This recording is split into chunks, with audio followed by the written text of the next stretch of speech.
দাদা, শ্রদ্ধেয় দাদা,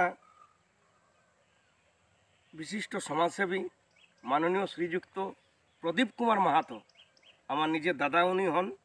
উনি গেছিলেন মহাকুম্ভ মেলাতে, তো ওনাকে দুই এক কথা বলার আমি অনুরোধ করছি আর কি ওনাকে। তো দাদা তুমি বলো। অনেক কষ্ট করে আমরা বাস ধরে 700-800 কিলোমিটার অতিক্রান্ত করে অনেক পথ হেঁটে প্রায় 25 কিলোমিটার পথ হেঁটে আমরা পাড়ি দিলাম কুম্ভের উদ্দেশ্যে। সেই কুম্ভেতে চান করলাম 6:20 কুম্ভ স্নান করলাম সস্ত্রীক। আমরা দুজনেই খুব শান্তি হিসাবে আমরা বার্তাটা মানুষের কাছে পৌঁছাবার জন্যে এসেছি এবং আমরা বলছি যে কুম্ভের দর্শনটা খুব মহাপুণ্যের সময়।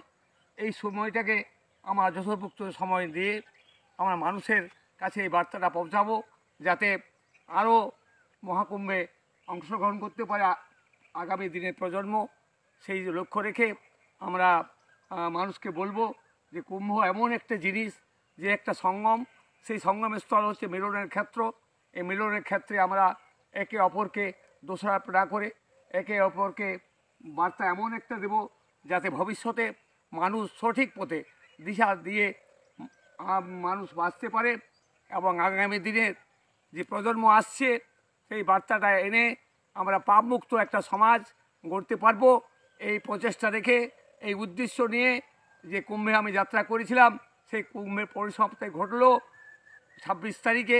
সেই 26 তারিখে শেষ করে আমি কুম্ভের শেষ করে আমরা বাড়ি ফিরলাম। খুব আনন্দের সহিত বলছি, এই আনন্দটা কী করে বুঝাবো এটা প্রকাশ করা যায় না। এই কথাগুলো, এই প্রতিবেদনটা আমি রাখলাম যাতে ভবিষ্যতে আগামী দিনের প্রজন্ম এই রূপরেখাটাকে ত্বরান্বিত করতে পারে, তার চেষ্টা আপনারা করুন।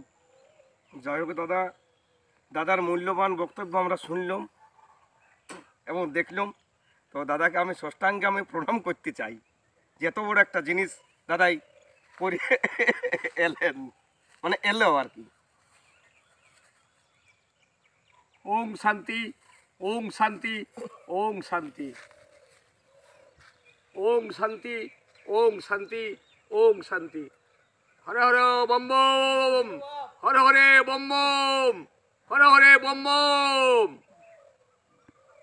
ওম শান্তি, ওম শান্তি। আমি কিছুটা জল এনেছি, যেখানে প্রতিনিয়ত আমরা চান করি, সেই কুম্ভের জল একটু পরে আমি